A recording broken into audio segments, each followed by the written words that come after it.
don't exist. As the proverb says, tomorrow never comes.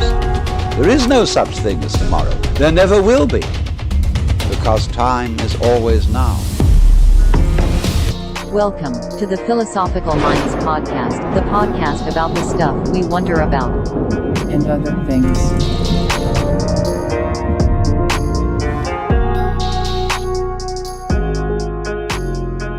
And it's also interesting, I want to get your thoughts on this, because Ashley had mentioned it saying things like psychics, that was forbidden. But then in the Old Testament, we have the prophets.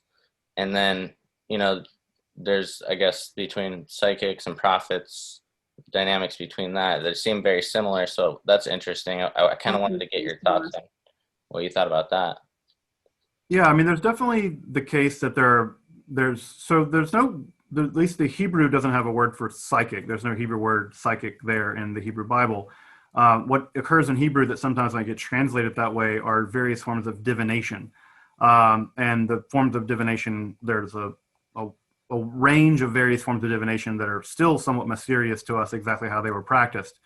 But again, the idea there is that that there are legitimate and illegitimate ways of accessing knowledge, of accessing supernatural power. For instance, divination is a great example, right? The Hebrew Bible clearly forbids divination that involves what's a good example of a form of divination that's forbidden? Consulting people that claim to know the future because they peer into various kinds of objects. That's forbidden. But one of the forms of divination that's allowed is this very unusual device worn by the high priest called the Urim and the Thummim. It's not clear what this device was or how it worked. It's very mysterious. But clearly that was a legitimate way of grasping the divine will, in which one could basically somehow know the future through the consultation of this Urim and Thummim. In fact, it is in the Bible where Saul, the first king of Israel, wants to know whether he's basically going to win a battle the next day against the Philistines, and he consults this and it doesn't work. God's basically abandoned Saul.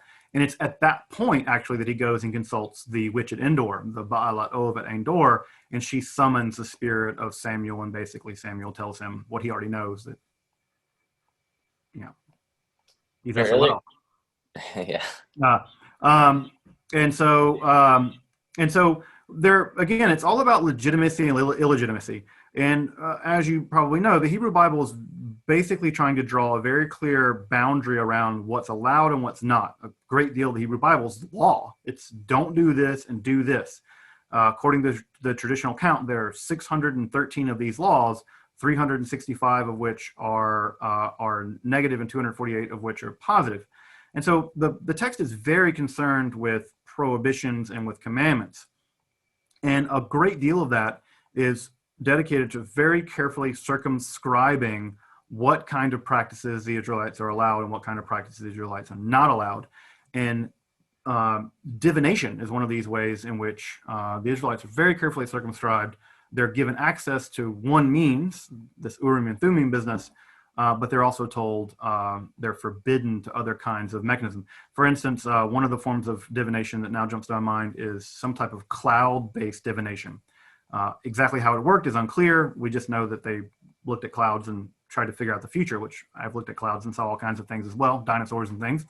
Never saw the future, unfortunately, or fortunately. But I think I want to know the future. So there's there's another form of divination by snakes that the Bible describes, but we don't know anything about how this was practiced. But the Bible clearly forbids both forms of divination. And the words that get translated, for instance, in the English as soothsayer or psychic or whatever, part of what is unfortunate about the translations is that often the translators don't know what to do with these words. And so they kind of, like you cook spaghetti, right? Like when you know it's done, you throw it against the wall. And if it sticks, translators sometimes do that too. They just throw something against it. And if it sticks, it sticks. And that's often not great from a translation point of view, because part of what has to happen in these translations is sometimes you need a very literal translation, and then it's not going to make sense in English.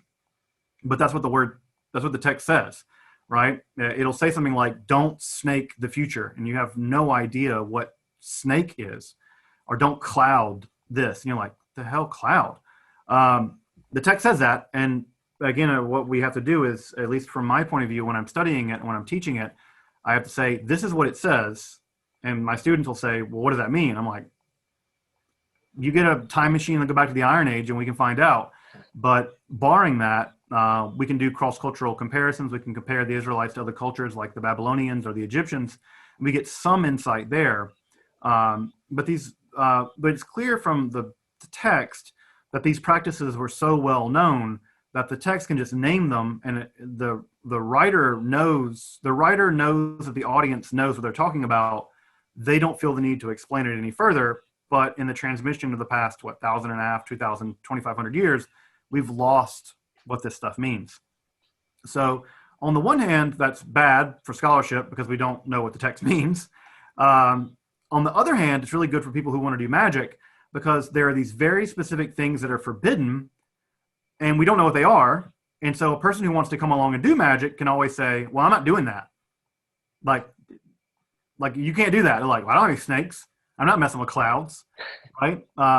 And so what's interesting about this phenomena, especially in Judaism, is that it opens the door to magical practices precisely because the original text, which forbids them, is actually poorly misunderstood. And again, Ashley will appreciate this perhaps as an attorney. When the law is vague, that's license, right? If the law doesn't specify it, you can do what you want. And that's exactly what's happening in this text, where we have prohibitions. The prohibitions are so vague or so poorly understood that when the rabbis come along later, and we have, for instance, have debates in rabbinical literature about because sorcery is a death penalty case in Jewish law. If you're caught practicing sorcery, you can be subject to the death penalty. And so the question is, what is it? And so the rabbis very carefully debate what it is and what it isn't. And for instance, one of the things that you're allowed to do, weirdly enough, is you're allowed to create artificial living entities and bring them to life with magic. That's completely kosher, right? Why that's completely kosher is completely beyond me, but it is. What's forbidden, on the other hand, for instance, is cursing people so they get diseases. That's not allowed. So again, the vagueness of these. Fair. Say again? I think that's fair. Yeah, I don't want anyone cursing me. That would be bad.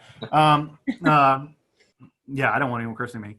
But again, it's part of the artifact of history that where we have these prohibitions, because these prohibitions are so vague, magical practices emerged, and the people practicing them, when they were brought to trial, brought to case or whatever, would simply say, well, I'm not doing that. I'm doing this. And they're like, and you would, get off in a technicality or whatever we would call it now.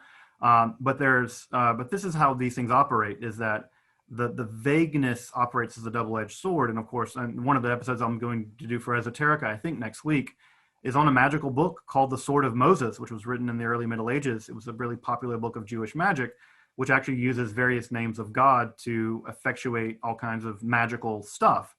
Now, the people practicing this would never thought of themselves as engaging in anything illegal. But we look at that text and think, oh, this is very clearly sorcery of some kind. But I'm sure they would, if they were brought before a rabbinical court and told, hey, look, you can't do this. This is forbidden. They would say, no, it's not. I'm not summoning the dead. I'm not talking to a snake. I'm using this. I'm doing this magical practice. So the Sword of Moses, a book called the Charba de Moshe in Aramaic, is a really interesting example where magic is clearly being practiced by rabbis, and they're able to do it precisely because the Hebrew Bible is vague around what exactly is illegal, and because the text is vague. Well, when the text is vague, one may play, and play they did, indeed. Well, and I wonder how much of that goes back into, just the transition of language over time, because my husband and I were watching that film. It's The Professor and the Madman. It has Mel Gibson and Sean Penn, and it's based on the true story of how the Oxford Dictionary was created.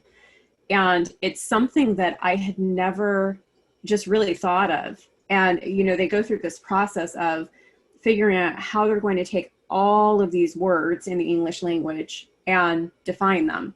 And they actually had volunteers send in quotations from books where the word was used in that context. And when you think about the undertaking of just that task alone, and they were going back to, they had all of the years prior to cover because they had to catch it up to the current time, and it was 1872, I think.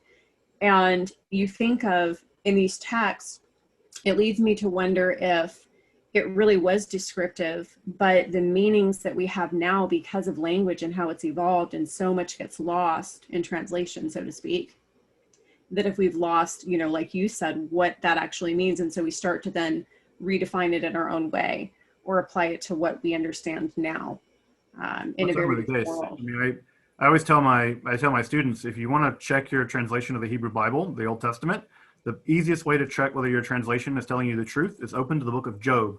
And if you open to the book of Job, and at the bottom of the page, there's not a phrase at the bottom of the page where it says meaning of Hebrew uncertain. On every single page, the translation's lying. Because we don't know what most of those words mean. The book of Job is a incredibly technical, very strange text in Hebrew where we don't know what many of the words mean. And honest translators will tell you, we just don't know what these phrases mean. And ones that are not honest will not tell you that. And so, yeah, it's certainly the case that we're talking about, I mean, again, from a point of view of an attorney, imagine a legal text that you're basically reading from the Iron Age, and you have to live your life based on a code of law written in a language that has been dead for 2,000 years for a culture that hasn't existed since basically almost 700 BCE. And so while a great deal of the linguistic and cultural data has been preserved, obviously a great deal has been lost. And some of this that's been lost are many of these magical, or what we might call occult practices. Now, some of them we do understand. Some of them seem to be things like contacting the dead in order to learn the future. That seems to be relatively clear. Other ones seem much more vague. So, when I think in religion, that's where priests and different, I guess, authoritative figures come into play, because to me, I think of what we do in that situation, like you said, where there's not a law in the books that really describes a situation that's in court, and we use precedent at that moment, and we define it as case law. So, and the difference between precedent is simply what judge you're sitting before. That's why when you have a case, if you know that there's not a law in the books that's going to apply, you have to study the judge that you are going before, because they're the one who will ultimately decide what that precedent will be. Right. And that's the same with Judaism. A lot of Jewish texts are case law. And so precedent ultimately establishes some of this stuff, and precedents. And again, precedent works the very same way it does in modern law, where a precedent that was set down by rabbis from 2,000 years ago is stronger than one set down now. Right. And so, yeah, we have this, these texts go back centuries. They go, millennia, in fact. So, and again, the rabbis will admit, for instance, there's a long debate in the Talmud and Tractate Sanhedrin about just what is sorcery, what exactly is this business of sorcery, and they can't agree. And the fact that they can't agree, because it's a death penalty case, and so they would rather err on the side of being more liberal so that more people don't get executed for it. And so because they lean on the side of being more liberal and being more forgiving, that opens the door to all kinds of magical practices that emerge in Judaism that will eventually also go on to survive in Christianity. A great deal of the magic that actually comes to exist in Christianity in the Middle Ages specifically actually has its origins in Jewish magic. And so it's interesting that that many of the classical books of necromancy, or the classical books of ceremonial magic that emerge in the Christian Middle Ages, almost inevitably have elements coming out of Judaism, which is, again, is interesting considering that Christianity has this very antagonistic relationship with Judaism. Do you have any examples of magic that was used in the Middle Ages with Christianity? Because to my understanding, the Christian belief, whether it's from the Catholic or even current tenets of it, it still goes against it. So, and this is what I was thinking too, is with when you say Christians practiced, or there was it was through history or text or things that were discovered that Christianity practiced this. how is that deciphered as to whether it was kind of swaying away from the Christian belief, or what's in the New Testament and Old Testament versus that was actually condoned by something that came from the teachings of Jesus, or something that is Christian based? I think so. We have lots of examples of Christian magic or magical texts to survive in medieval Christianity. There's I think one of my favorite texts is a necromancer's manual that was probably written in 1450 that has survived in Germany in a manuscript.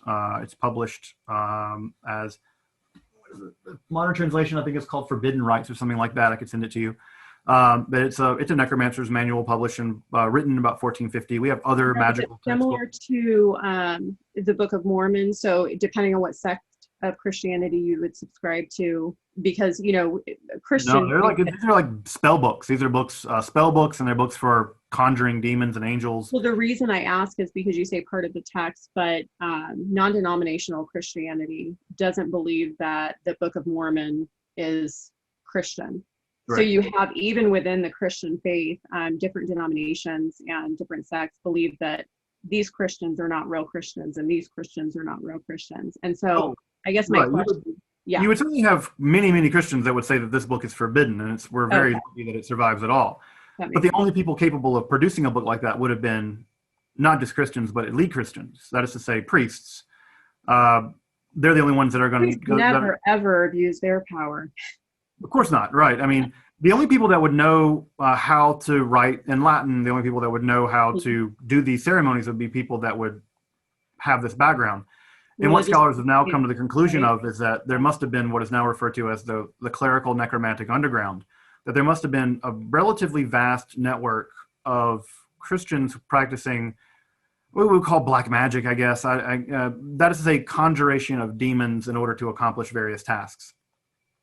And the idea, the way they justified this to themselves, was that they're using Christian religiosity, the name of Jesus, the name of angels, angelic symbols, various kinds of angelic devices, to bind the power of demons, because demons are basically forced to do the will of Jesus or God, and they're able to basically use the power of Jesus to bind these demons, to force these demons to do various things for them. Like, I find it so difficult to believe, because the very word Christian, it comes from a belief in Christ, and you can read every word, at least that we have. There could be much missing, obviously. When someone lives a life, it's not that everything is written down, but there's nothing in the teaching, at least. And Sermon on the Mount is a kind of a non-Christian view of just Jesus's teaching, and you don't find anything that would condone calling on demons to do. No. This would, I think, have been considered a fringe practice in Christianity. Mm-hmm. Of course, officially Christianity condemned it, and you could be brought. Well, and that's what I was wondering, because I'm going, when you say Christian,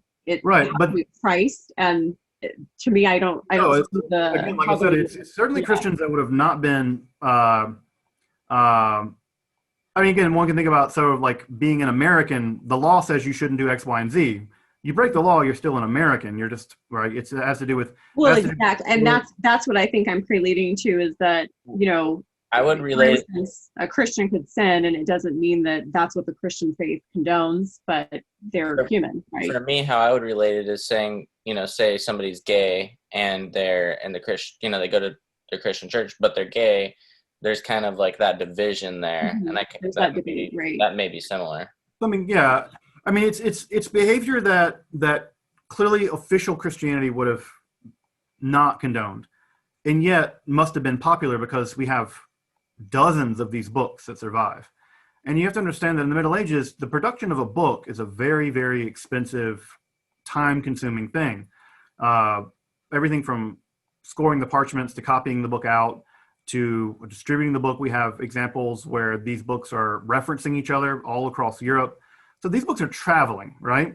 So it's not just there's a sort of a one strange Christian monk, magician, sorcerer guy. There's a network of these folks that seem to be in communication. And that's what I was trying to figure out, I guess, the correlation to where it was assigned to the Christian faith versus simply being a different belief that wasn't in fact Christian, that maybe... Well, they certainly believed in Jesus. I mean, they think that the text only work if you believe in Christianity, because you're using the power of archangels, you're using the power of Jesus's name, You're using the literal names of Jesus. You're using often Hebrew names for God and things like that. And so, Well, I suppose we do see that in today's time. I mean, people have waged war in the name of Jesus, in the name of sure. God, Again, right? I for me, from a scholastic point of view, I'm not here to judge. Sure. Yeah, it's a judgment-free zone. If someone says that they're Christian and they're summoning demons, I'm like, okay, like, I'm not for me to judge. I don't have a Well, dog not in the so fight. much to judge, but just to wonder the perceptions of that culture at that time and kind of what other, quote unquote Christians at that time Oh, would sure. have I'm viewed sure that those groups. the writer of the Munich Necromancer's Manual, had they crossed a certain kind of lines, they would have been brought to trial, and they would have likely they could have been executed. Again, the most famous example is Cecco d'Ascoli, or not most famous. One example is Cecco d'Ascoli, who wrote a commentary on a pretty boilerplate astrological manual that existed in the Middle Ages. Astrology was practiced by many, many people, and it was considered perfectly acceptable in Christianity. But he wrote a commentary on it, and his commentary is only in Latin. It doesn't exist there's no translation of it. But in his commentary, he kind of goes off the rails and describes all kinds of demons and stuff, and he describes how you can summon them and how you can use those demons to do various kinds of things for you. And for reasons that aren't exactly clear, he was arrested, and he was eventually put on trial, and he was executed for this kind of sorcery stuff. Now, there's also evidence that there was some political shenanigans that he managed to get himself into. And, I always wonder if it would be so great to live back in that time and see what was going on politically. Yeah, it was a mess. I mean, Italian politics at that time were a god-awful mess. The Medici's and all this. But it's certainly the case that people were arrested and executed for practicing these things. Mm-hmm. I think that typically what happened was that people might have been warned, and basically if they kept it to themselves and didn't make a big show of it, they were basically left alone. And I think that because of how much survives. I have on my shelf a dozen of these manuscripts that have survived from the Middle Ages. Well, you remember, I mean, I'm sure in your studies when they translated the Bible into English, that was a whole movement of a branch of Christianity where they were brought to trial and they were killed. Tyndale was killed for it. Right. And Martin Luther, of course, translated it in German, and that was part of the big push in Protestantism. Uh-huh. So, again, do I think this was a normal thing in Christianity? No, right? It wasn't normal, and it wasn't allowed.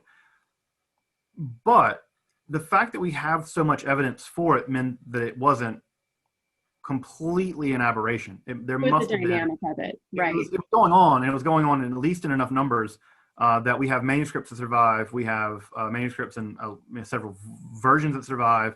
And these magical manuals are clearly, like, again, they're operating under the assumption of a Christian worldview. That is to say that you believe in Jesus, you believe in the power of the church, you believe in the power, for instance, of the sacred host, right? That some of these spells involve the blessed host, and obviously only people having access to that are priests who can create the host. Mm-hmm. So the magical structures assume a Christian worldview. And for me, that's sufficient from a scholarly point of view to say, yeah, these are people engaging in magic that is basically Christian. Now, is Solomonic magic, would that fall under the category of Christian magic? Yeah, certainly. Solomonic magic would have been one of the major traditions, perhaps the major tradition of magical practices in medieval Europe. Of course, sometimes scholars divide between what is called learned magic and folk magic. Folk magic being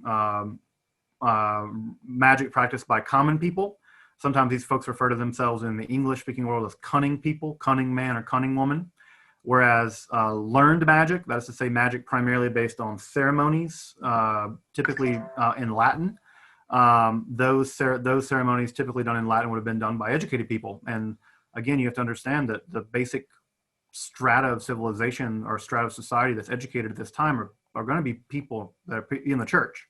That is going to be the people who have some command of Latin, some command of these rituals, and those folks are going to be the folks that we think are producing these texts. Well, and like you said earlier, the way that people translate different parts of the text that they believe in, it could be that that group that practiced that found something in the New Testament that they interpreted in a way that made it okay to do it in that manner. You have this very famous line. I think it's in the book of Acts, where it's the book of Acts. Maybe it's not in the book of Acts, where Jesus tells Peter, "Whatever you bind in heaven, you'll be bound in heaven, and whatever you bind on earth, will be bound on earth." And this is the authority by which the Pope, of course, operates. The Pope, that authority is passed down. And so one can imagine, right, that the idea is that as a priest, you have these kinds of powers, and if you want to use demons to do your dirty work, again, you have to understand many of these texts are things like turning invisible and finding buried treasure and things like this. But if you have the power the power and the authority to use Jesus's name or the power of Jesus or the authority of the church to make a demon go find buried treasure for you, which is again a not uncommon kind of spell we find in the Middle Ages. I don't think they would have blushed at the idea that you're basically getting a malevolent entity to go do your laundry. They would not have thought about that as the people doing it, at least, would not have thought about that as inherently wrong. Now, of course, the official position of the church would have been, no, you're not to have any contact with demons whatsoever to find you buried treasure or do your laundry or anything. What I see is at that time, even though it's hard to go back, and because we weren't around at that time, so all we have is what's left from that culture and that time period. But I see the same debates between different groups and different sects of different faiths, thinking that, well, we are doing it the proper way and we're real Christians. No, we're real Christians. That back and forth dialogue, I think that's something that has been all throughout history. And so you're going to find these different practices that they define themselves as Christians, but it's all a perception as to, which group you fall into, whether or not you would accept that, right? Or reject. Of course. And that, of course, goes back to the very beginnings of Christianity, where you have these massive debates about the nature of Christ and the debates around proto-orthodoxy and who's going to be an Orthodox Christian. And of course, those debates go back for quite some time. But, I tell people, when a religion forbids something, we can basically assume that it was going on, because you don't make laws against stuff that no one's doing, right? That if no one's doing this thing, there's no reason to make a law about it. And when we see all these prohibitions, for instance, there's a very famous prohibition, I think in 1389, that was passed passed by the rectors of the University of Paris against sorcery. They had to pass a big law saying you can't practice sorcery. I think it was in 1389. I think so. I can look it up. Sometimes I can't always be perfect with my dates from memory. But when they pass a law saying you can't practice sorcery, what immediately jumps to my mind was a bunch of people were practicing sorcery. Because you don't, the funny example, right, is when I used to live in Mississippi. I grew up there, and I would drive to New Orleans, and there was a sign on the Lake Pontchartrain Bridge that said, "Please do not jump off bridge." And I just imagine how many people had to jump off that bridge before they had to put a sign up. And again, when you have a law being passed in Paris in the 14th century saying, look, you can't practice sorcery, and here's all the different things you can't do. You can't talk to demons. You can't try to make people fall in love with you. You can't do this. You can't do that. When they enumerate that stuff, it clearly indicates to me that they're passing a law based on what people were really doing, which tells me... I think as well, people tend to forget that back in that time period, government was intertwined with faith in various different countries, and even kings and queens had to be ordained in their marriage, and at one time it was unlawful to get divorced because that came from the church, and then you had to later on get permission of the high priest. And so it's interesting how now, I think we tend to get stuck in that mindset of modern day times, at least in the States, because in other countries, it's still very much that way.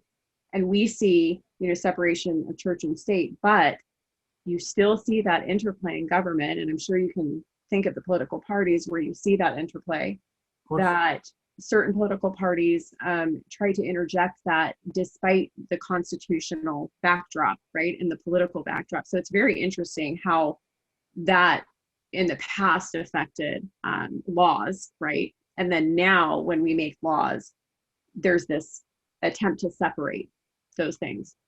And there was some separation, at least in the late Middle Ages. between the secular power and the religious power. Of course, there was a deep degree of integration, but for instance, during the witch trials, people tend to have the idea that the Inquisition was the people primarily killing people during the witch trials. And of course, that's not true. In fact, in areas in which the Inquisition existed, there were fewer witch trials than areas in which it didn't, which is interesting. But it was primarily the secular governments that were killing people. It was absolutely. Well, and there was this this very politically driven motive to all of a sudden someone who was, in danger of taking power out of the hands of someone who didn't want to lose power. Oh my gosh, they must be a witch. Yeah. They were practicing, so you see that dynamic there, and it's in fact, basically, I mean, if you study at least the history of sorcery accusations, it's not until really the mid 15th century where we actually begin to see non-political accusations of sorcery. Almost all accusations of sorcery prior to about 1450 in Europe are almost always political. They're politicians accusing one another of engaging in sorcery, basically for political ends.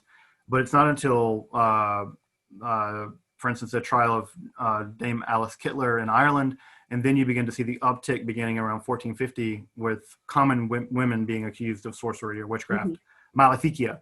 And then you see the massive uptick from 1450 to basically 1650 being the high point during the witch trials. So, prior to, from basically the early Middle Ages to the early modern period, starting in, ending in about 1450, the vast majority of sorcery accusations are made for political reasons, or at least are made among political players. In fact, what kicks up, and this is an interesting example in Scotland, James I, who becomes one of the major people who really instigates the witch trials in Scotland, that eventually also in England, when he becomes the King of England, he wrote a book on witchcraft, was the idea that the voyage of his soon-to-be wife from, I think, Scandinavia to Scotland had been bewitched, and a storm had blown up and almost killed her. And the idea was that witchcraft had played a part in her negative journey to Scotland.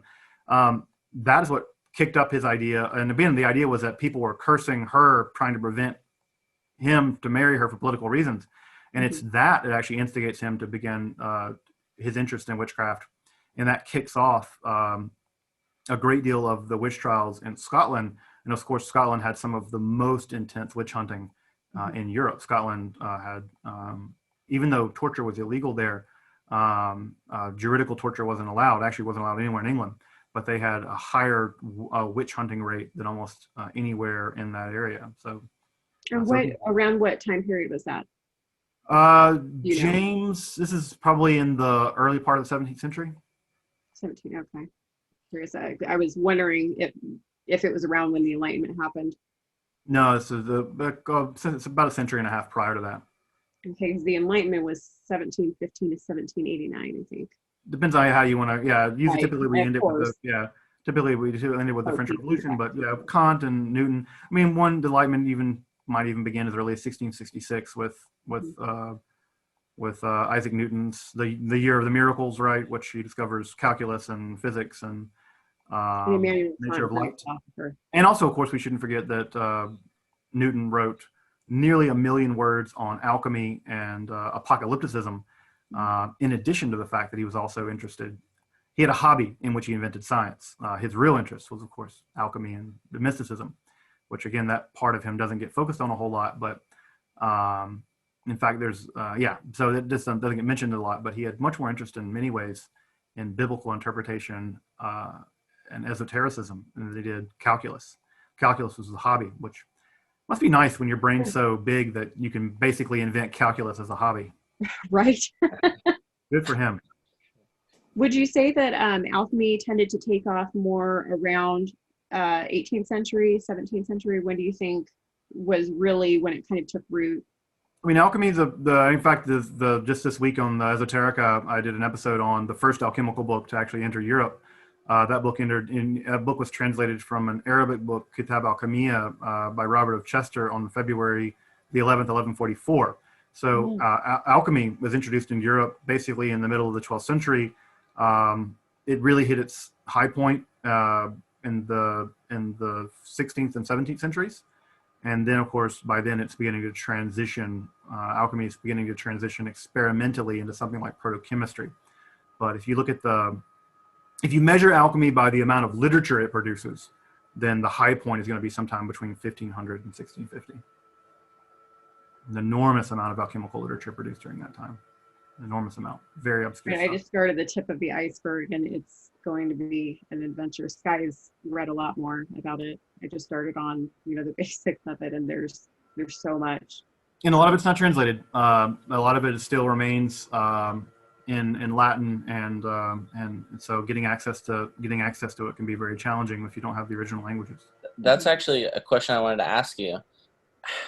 How, if you were to estimate how many untranslated alchemical texts there are that haven't yet been translated to English that may add some value, I mean, is it hundreds? Is it thousands? But I would say that. So let's talk about translation, and let's talk about critical editions. Many alchemical texts were translated in the early modern period into early modern English. So we have collections of these. These are like the Theatricum, Chemicum, Britannicum. We have other kinds of collections that are produced primarily in the 17th and 18th centuries. Those texts are not terribly reliable for lots of reasons. So we have them. They're basically not in modern editions, but they do exist in English. They're in the English of 1680 or something. So with that exception, there are, especially Paracelsian alchemy, there's no collected work basically no translation of Paracelsus's collected works into English. They still are still in early modern German. I would say that the order is probably hundreds of texts that remain untranslated. I would say that texts that are not given critical editions, that is to say modern scholarly editions, where the text is presented with its variants, the text is presented with its history. We actually have the various editions compared with each other to see which ones came first and how they translated from manuscripts to the printed editions. I would say that 99.99% do not get modern critical editions. There are some that do. The Summa Perfectionis is a pretty famous, perhaps the most important alchemical textbook of the Middle Ages. It was probably written sometime around 1310, maybe a little earlier. That has received a modern critical edition. It's vast, and that text is incredibly difficult. But the vast majority of alchemical texts have never, 99% of them have not received modern critical editions. I think a lot of that has to do with the idea that alchemy is basically pseudoscience and redundant and not worth studying. But yeah, Google Books is one of my favorite resources for this, because I can look up an edition in the original language and typically find, for this last episode of Esoterica, where I was dealing with this first book translated into English or translated into Latin, the English edition is basically difficult to find. I mean, I couldn't find it. And the early modern translations in English are not reliable. And so I just had to read the thing in Latin. It's the only option I had available to me. And of course, the Google Book edition is from 1577, published in part of a 3-volume alchemical work. And it's available on Google Books. And so I found myself reading. Benefits of knowing Latin, right? Yeah. And again, not that reading Latin makes it completely clear, because the text is opaque. But having access to these languages does help. Definitely. And I'll ask you a couple more questions. I know that you've been more than generous with your time, which I greatly appreciate. So I appreciate it. And in that recent video that you did, you had mentioned, I think it was the green lion, which I'm in love with these kind of mysterious symbols and metaphors and learning about what they all mean. And I recently picked up a copy of the Splendor Solis, so checking out all the beautiful artwork in that. But so can you tell us a little bit about the symbol of the green lion and what that represents, if you recollect? Yeah. So the green lion first appears in this text, the Liber de Compositione Alchemiae, translated by Robert of Chester in 1144, and it's in a relatively it's toward the end of the text where he's describing a relatively obscure alchemical process that I have to admit is deeply confusing to me. I'm not trained in chemistry. I mean, I've taken chemistry in college, and I understand the basic ins and outs of chemistry. But the green line is interesting because we now think, based on a lot of laboratory evidence and also a lot of alchemical reading, that the green line was probably a code name. As you know, a lot of alchemy goes by code names, which again makes sense. I mean, many people working in alchemy in the medieval world, they need to publicize the fact that they know how to do this stuff, but they need to hide just how everything is done. Just like trade secrets now. DuPont is not going to publish all the secret stuff they know about how to make whatever DuPont stuff or whatever. They hide this stuff. They hide it in patents, or they hide it in whatever. They're gonna have trade secrets. Medieval people have trade secrets too, and they hide a lot of these ideas behind coded language, what we now call decknamen, either symbols or various kinds of allegorical representations of these chemical processes. Well, one of the things we know about the green line is that it can attack gold, right? It can dissolve gold. And from a chemical point of view, very few things can do that. For instance, sulfuric acid is basically not able to attack gold. What can attack gold are nitric acid and hydrochloric acid. And when we look at the instructions to be found to how to produce the green line, what seems to be the case is that it looks like it is some version of a ratio between nitric and hydrochloric acid. And which is impressive, by the way, that medieval alchemists were able to produce relatively high quality nitric and hydrochloric acid, and they would mix those two together, and then you could dissolve gold. And when you dissolve gold, you could, of course, it didn't destroy the gold. You could reconstitute the gold later using, I think, iron sulfate. I think will extract gold back out of that precipitate. Again, I'm happy to be corrected about my chemistry here. But from an alchemical point of view, this is very important, because in the alchemical world, right, all metals are composed of some relationship of sulfur and mercury. And inside the earth, sulfur and mercury combine, and underneath the earth, these exhalations, whether it's pressure or condensation or heat or whatever, they compress sulfur and mercury in various combinations. And that compression produces, according to alchemy, the various 7 or 8 alchemical metals. And those metals, right, the idea is that if you subject metal, which is, again, just a combination, a ratio of sulfur and mercury, if you subject those to various kinds of pressures, they decompose back into sulfur and mercury. And if you subject that decomposed compound with the correct kind of pressures, in the correct kind of ratio, you can reconstitute it as something else, for instance, gold. And the green line is very important because prior to the development of the green line, no one could decompose gold. You can melt it, but it doesn't break it down. And when they broke it down using this combination of nitric and hydrochloric acid, it was when they broke it down, they realized, look, if we can break the gold down, we can understand it's the ratio of sulfur and mercury that make it up. And therefore, we can unlock the secret of how to reconstitute other kinds of base metals like lead or tin or silver, in the case of the composition of alchemy, how to reconstitute it back into gold. Now, of course, what goes on later in the more modern period is that the green line, which is true of Jung and other kinds of people, is that the green line is understood as a psychological process or a spiritual process by which the ego is broken down and then reconstituted at a higher level. And so those ideas, of course, come much later, but in the alchemical literature, at least, what we have in the green line, and again, that's why you always see the green line attacking the sun, right? The sun, of course, represents gold, and only the green line can devour gold. And if you look at a lot of literature, for instance, if you use hydrochloric acid and nitric acid to break gold down, inside the vessel, it releases these red fumes. And that's exactly what we see in the alchemical literature, is that the vessel is filled with red gas, and the red fumes that we see described in the literature are exactly what we would expect. And further, the line is, of course, green, because when you want to extract the gold back out of the precipitate, you almost always use iron sulfate to extract the gold back out. And if you introduce iron sulfate into that precipitate, that entire compound is green.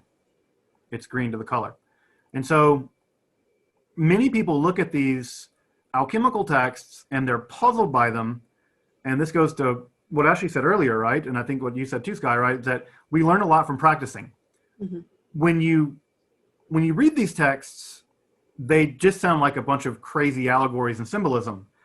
But when you go into a lab, a modern chemistry lab, and you give the alchemists the benefit of the doubt and say they weren't just rambling weirdos, they were careful people, very technically trying to understand their world, and you give them the benefit of the doubt, which I think they absolutely deserve, and we do the best service we can. We actually reproduce those experiments based on their texts. What we find out is that, surprise, surprise, they were not only not crazy, they were very careful in describing these alchemical processes using a very elaborate symbolic language, but still being incredibly accurate in terms of their experimental data.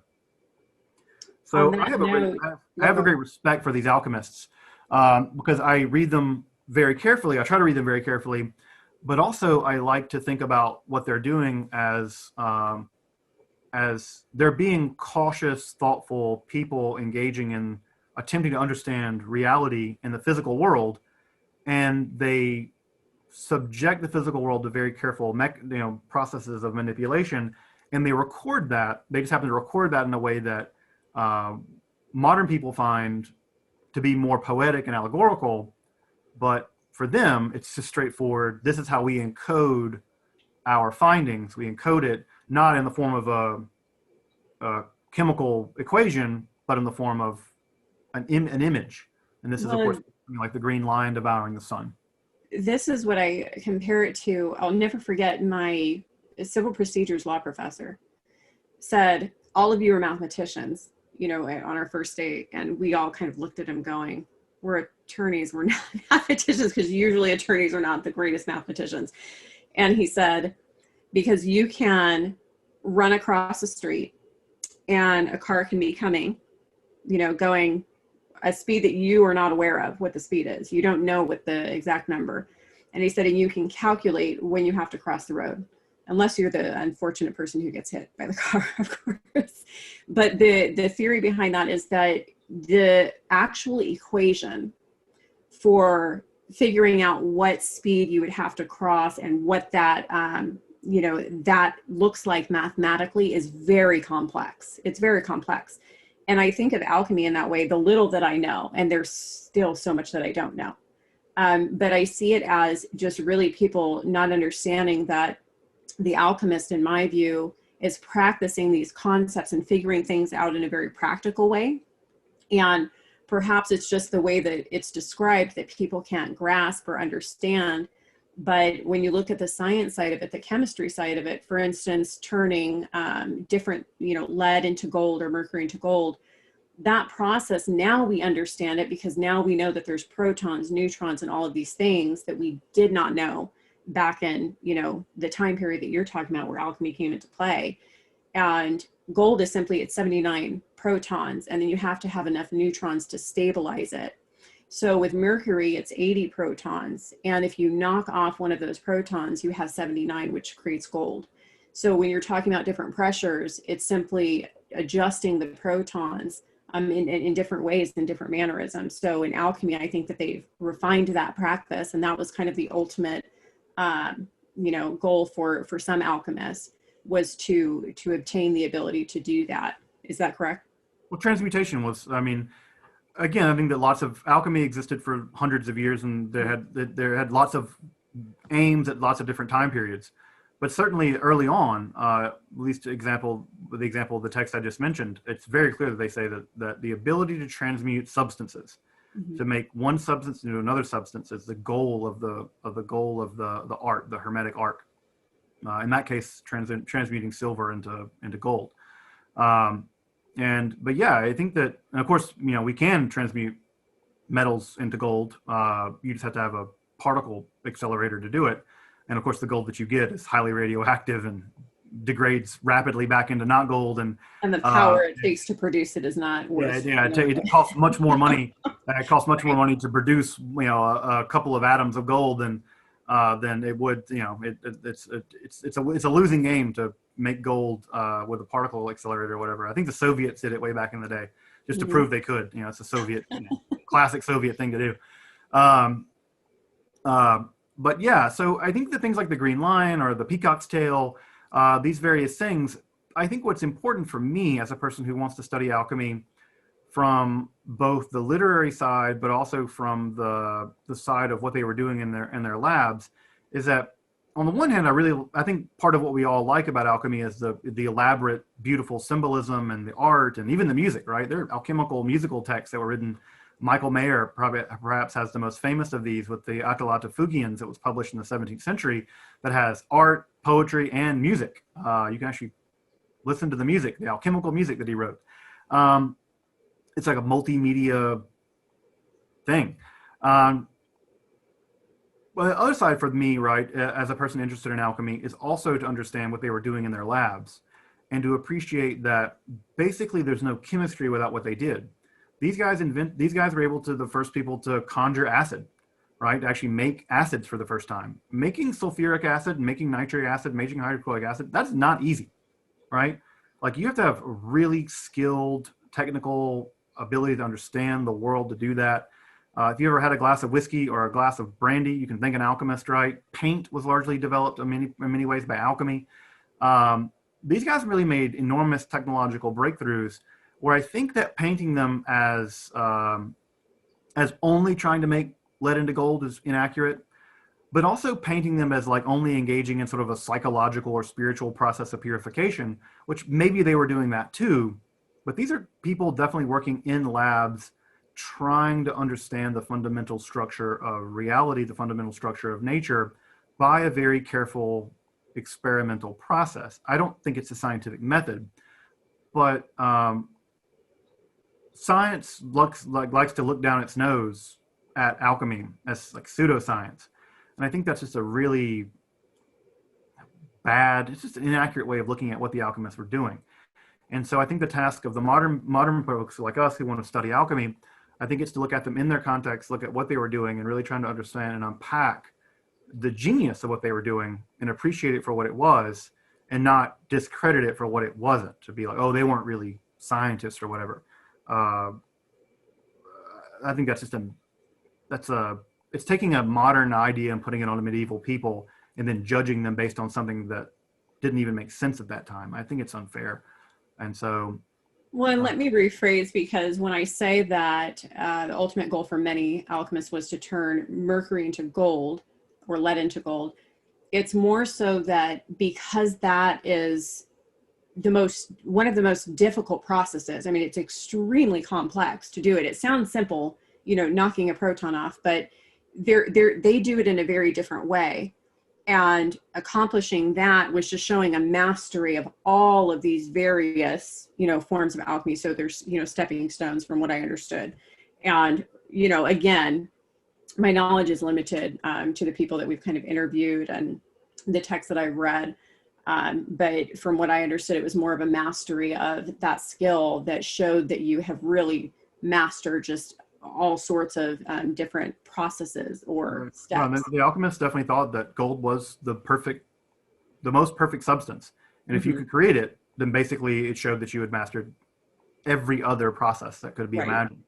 And of course, that process begins with the purification of mercury, right? Mercury never occurs in nature just as mercury. It occurs typically as cinnabar, mercury sulfide. And you have to purify that mercury in order to get that, And again, by the way, once you purify that mercury, you're getting that sulfur, and sulfur is going to be distilling that sulfur is going to be the beginning of the process of making sulfuric acid.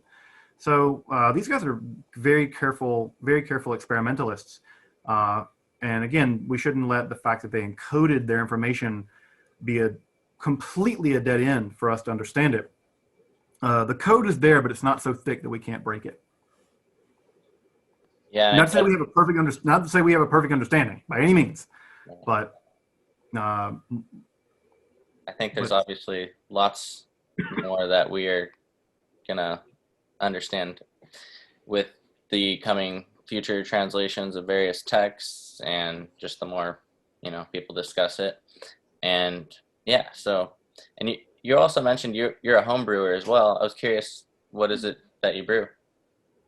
I think all kinds of stuff. It's all about the season for me. So I like to make beer. I make a little wine. I make. I think my favorite thing to make is sake. Um, Sake is a lot of fun to make because it requires you to manage two different microorganisms. Right? It's both yeast and another microorganism that converts the rice into sugar, which is a neat kind of, it's a dual parallel fermentation. And of course, the Japanese have that down to a science. They really figured that out very, very well. So making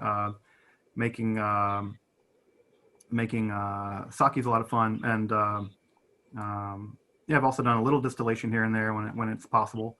So that's a lot of fun as well. So yeah, I like to make all these. I like to make beer.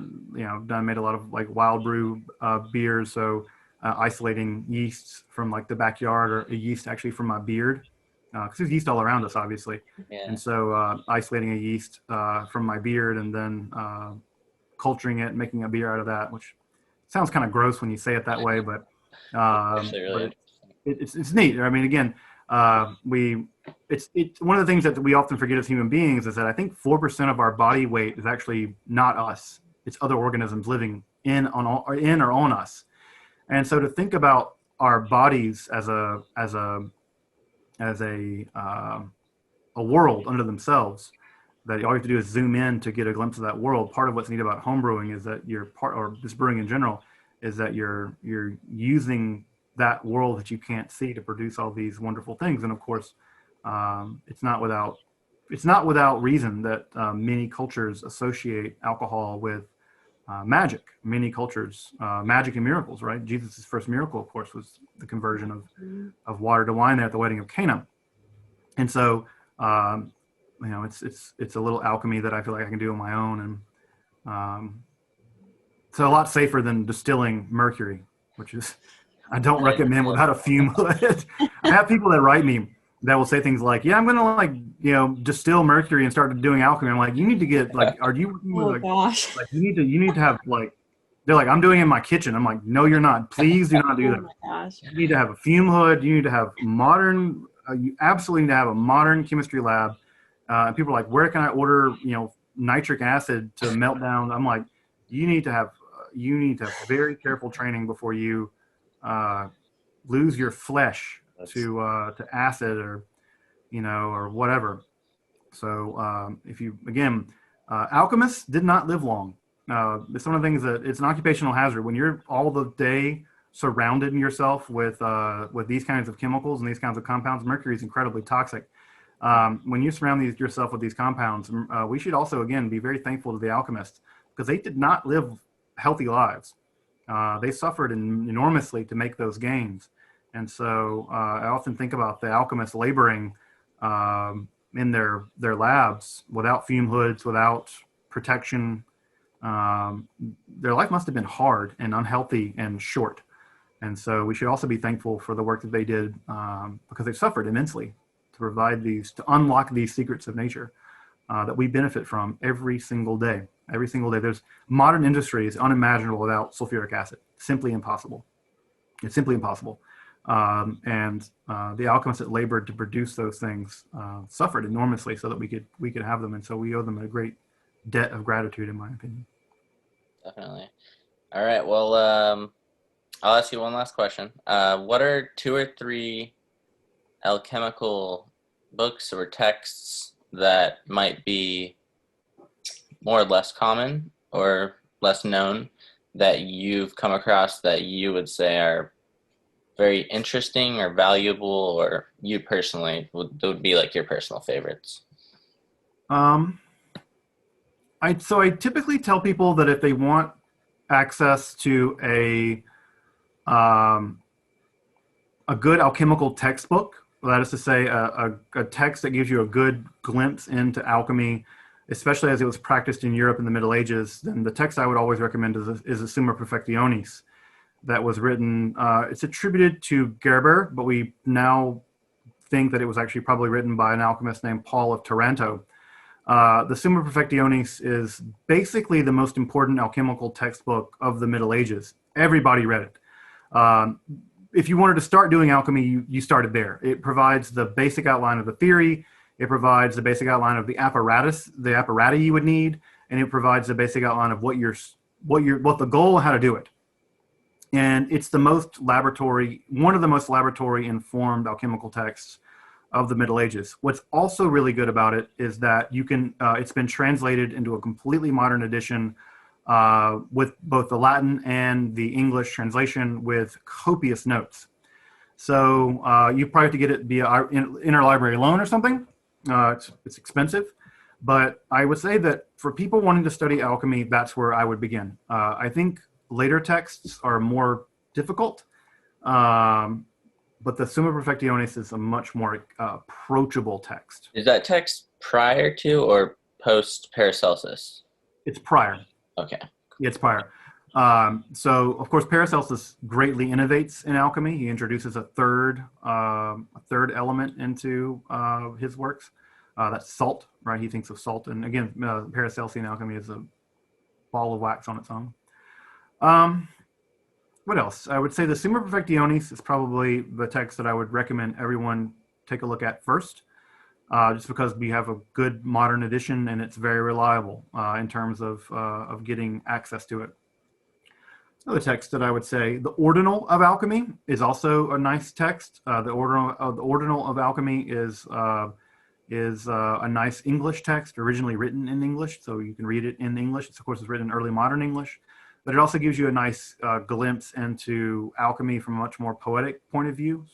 So that's a pretty nice text, all things told. What other text would I recommend? I think some neat texts that are really interesting, especially in the transition between alchemy and chemistry, which I really like texts that are somewhat in between those. The works of Irenaeus Philolaethes, which is a mouthful of a name. All these guys have these mouthful of names. I mean, Paracelsus is Theophrastus von Bombastus von Hohenheim, or whatever is a giant name. It's the greatest name ever, though. I think it's Aurelius Paris. Yeah, it's his giant name. So, at any rate, what's interesting about Irenaeus Philolaethes, or Irenaeus Philolaethes, was that he's actually born in North America. He was born in Bermuda and educated at Harvard. He actually graduated from Harvard in 1647. So he's one of the few American colonial alchemists that we have. He's an American alchemist, which we don't hear much about those. But what's interesting about his works that were published, he primarily was writing in the mid to late 17th century, is that his works straddle the world of alchemy and the world of chemistry. And so he has an enormous influence on both Robert Boyle, who of course would write The Skeptical Chemist, and of course Newton, who was a practicing chemist himself. And he's very interested in looking not for the Philosopher's Stone so much, but for another great aim of alchemy, the alkahest, which was a kind of universal solvent, a thing that could dissolve anything, but did not dissolve the container that it was in. And so this idea of a universal solvent is a big goal of alchemy. In fact, there are sort of three big goals of alchemy. There's the elixir, the substance that you can consume and you won't die, or at least you'll live a long time. There's the Philosopher's Stone, which converts anything, any substance to any other. And there's the alkahest, which is the universal solvent. The universal solvent doesn't, for whatever reason, get that much attention. I don't know why, but that one's not in Harry Potter for whatever reason. But the alkahest was a major alchemical research topic going back to the very beginning of alchemy. And Irenaeus Philolaethes really worked tirelessly to try to discover it. And his works on alchemy that were published, and you can get them in English. In fact, there's an edition called the Hermetic Museum, which is a collection of alchemical works that's, I think, relatively accessible and relatively inexpensive. And I think you can find it online for free. And those works are really neat because, again, he's straddling the world between medieval alchemy and modern chemistry. And what's neat about him is that he's incredibly careful to record his stuff very clearly. And so unlike a lot of other alchemical texts where they go to great lengths to conceal things, Philolaethes, whose name means the lover of truth, that's what Philolaethes means, he's really neat because he likes to really clearly describe what he's doing. And so it's something like peer review, where he's making his experiments accessible to be reproduced so that people can check them to see if they really work.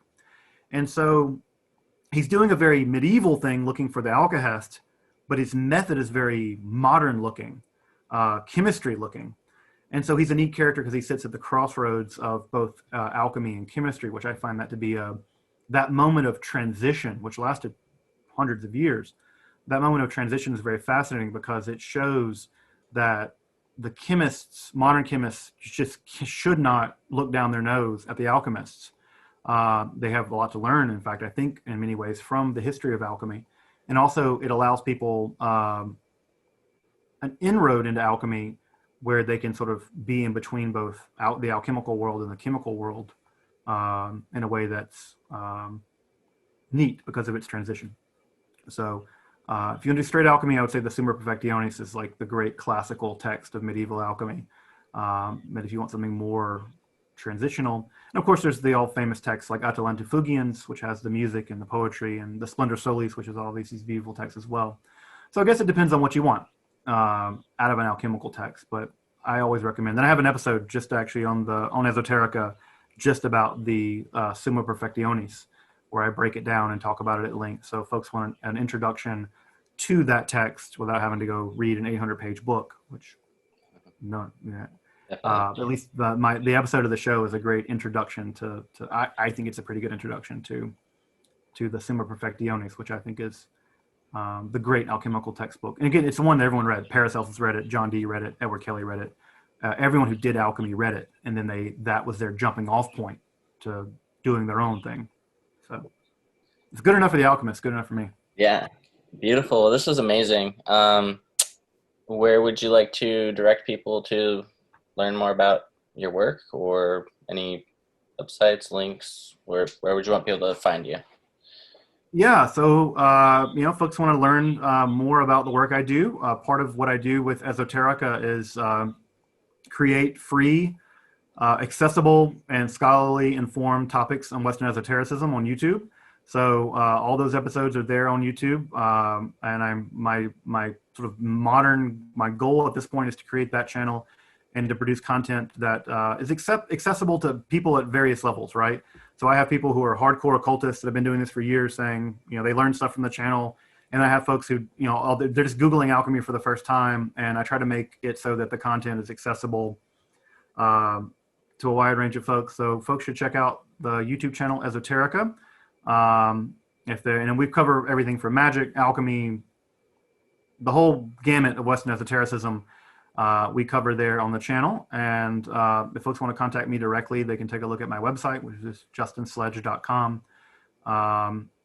And also every episode of Esoterica has book recommendations at the end of the episode. So I try to make sure that everything that I do is sourced in good scholarship.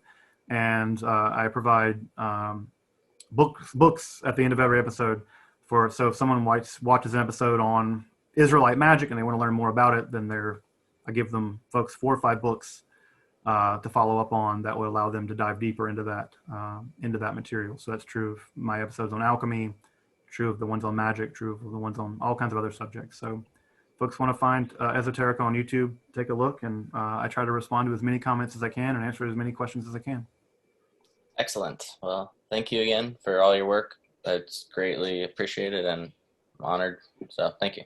Thank you. Yeah, and you can tell that you read quite extensively. I'd be willing to bet you have probably about 100 books behind you, and you probably have read every one of them. This is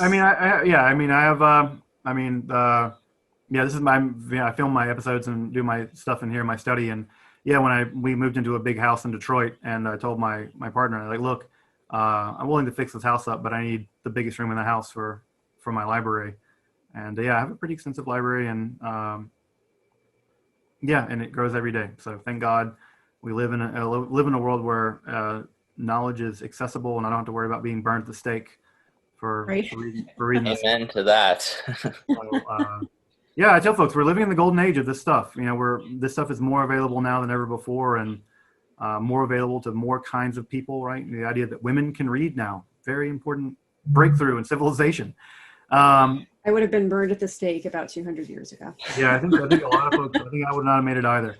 But yeah, I work hard. I work hard to know what I know, and also at the same time, there's a lot I don't know, and I want to stay humble and present what I can reliably, and what I can't, learn more.